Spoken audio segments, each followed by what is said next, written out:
So in this video I'll let you know how to use a ruler in practicals.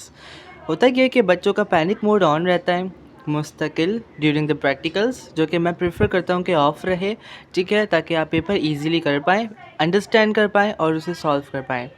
लेकिन बच्चा नहीं कर पाता। यहाँ पे मैं आपको बताऊँगा कि रूलर कैसे यूज़ करना है, और अगर आपको यूज़ करना नहीं आता पहले, so do subscribe this channel because it's very new to you and very interesting. ये मेरे पास एक स्केल है, एक रूलर है जो कि सेंटीमीटर में है, क्योंकि हमारा एएस लेवल होता है जिसमें हम लोगों को प्रैक्टिकल्स दिए जाते हैं टू परफॉर्म।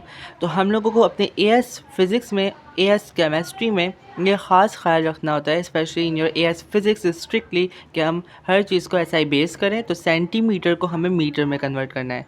अब यहाँ पे मेरे पास एक मार्कर है जिसकी मैं लेंथ को मेजर कर रहा हूँ बाय यूजिंग द रूलर। और आपसे एमसीक्यू आ सकता है, थ्योरी आ सकती है कि लेंथ को किस तरह से मेजर कर सकते हैं by using which apparatus. So that's ruler, which is the perfect and suitable instrument uh, to measure the diameter and to measure the length. Basically हम length को measure करते हैं. For diameter we have vernier caliper and micrometer. अब यहाँ पर जो मेरे पास आपकी जो लेंथ आ रही है, if you pause the video you clearly see कि ये आपके पास 14.3 या 14.4 तक है, ठीक है। आई थिंक सो 14.2 से 14.3 या 14.4 तक हमारे पास आ रही है इन सेंटीमीटर।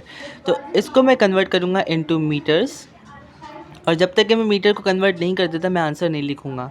अब मैं इसका कैप यूज़ कर रहा हूँ, और मैं इसके कैप का जो है वो इसके कैप की लेंथ को मेजर करता हूँ, and I will get something like, if it is visible to you, is 3.5, not exactly but I can say that 3.6, 3.4, 3.5।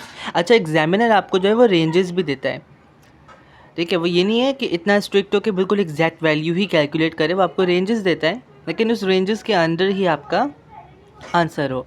अब मैं इस कैप का डायामीटर मेजर करने वाला हूँ, ठीक है, लेकिन वर्नियर कैलिपर से मैं इसको बहुत अच्छे से मेजर कर सकता हूँ, but I am just trying to measure from the ruler, जो कि मेरे पास 1.5 और 1.4 और may be 1.6 something like that आ रहा है।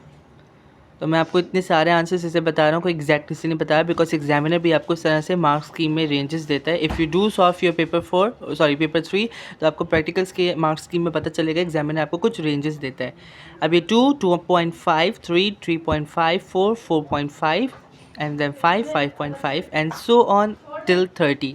और पीछे इंचज़ है which is useless for you at your AS level, ठीक है।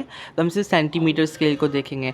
अच्छा, जब मैं अपना फिज़िक्स का प्रैक्टिकल परफॉर्म कर रहा था, तो मैंने अपने इन्विजिलेटर को बुलाकर पूछा था कि आप मुझे बताएं कि इस स्केल में मिलीमीटर कहाँ पर है, बिकॉज आई वॉज कन्फ्यूज कि भाई हमें सेंटीमीटर तो दी हुई है, मिलीमीटर का है। So can you just see these tiny lines, बहुत छोटी छोटी सी आपको लकीरें दिखाई दे रही हैं, जो 1 और 1.5 के मिडिल में बिल्कुल एक हमारे पास लाइन्स आ रही हैं, ये मिलीमीटर होती हैं, ठीक है।